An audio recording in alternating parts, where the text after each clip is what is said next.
What up, Long Beach? Welcome back to GazetteSports.com. It's Tyler. And JJ, and this high school football video is brought to you by Naples Rib Company.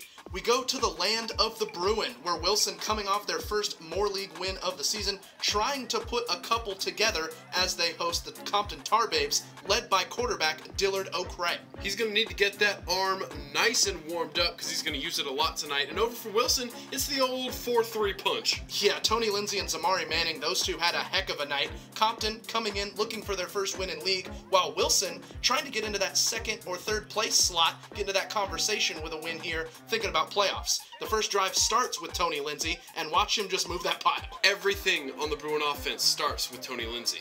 And it continues with quarterback Jason Bonney rolling out and finding Zamari Manning. That's a good throw on the move. Bonnie's looked better every time he's hit the field this year. Starting to get some consistency from the quarterback and keeping consistency from Lindsay. He scampers in from 22 yards out. I'll be right back. Early lead for the Bruins. On the next drive, they go back to Lindsay. Now, stop me if there's a pattern forming, JJ. Okay. And now Bonney, rolling to his right, looking to, you guessed it, Zamari Manning. Another good throw on the move. Guess who they're giving it to? Of course. It's Lindsay up the gut. Quattro. And moving. 12-yard touchdown run, 14-0 Bruins. Don't worry, I'll be right back. We're just halfway through the first quarter. He's got time.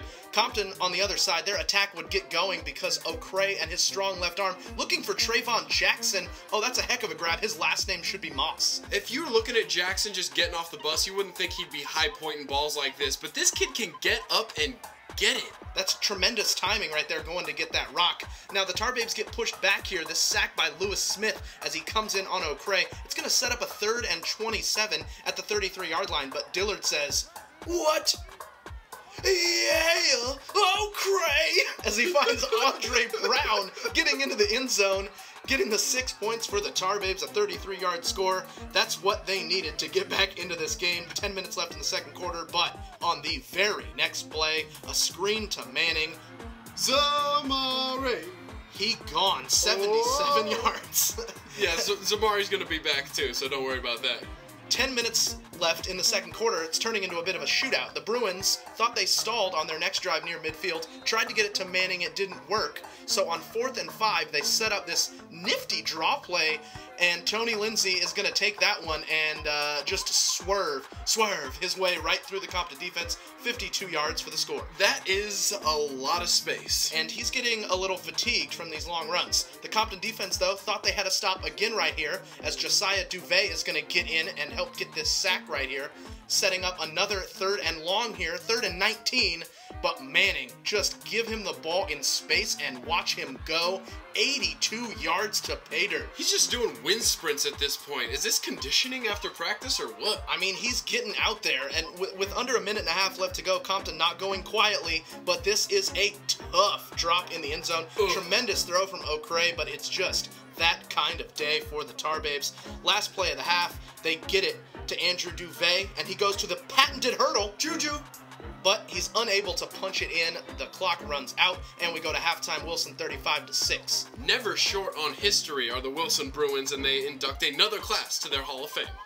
Going to the second half action, another Tar Babe fumble sets up. Oh my, Lindsay, mama, there goes that man. Speaking of Hall of Fame, number 4 might find himself there if he has a couple more games like this. He's just making a life for himself out there. Yeah, that's his 4th touchdown, and Compton going back to Jackson, who again is going to be open down that sideline, finding room, and they go to him again for 10 yards into the end zone. High point.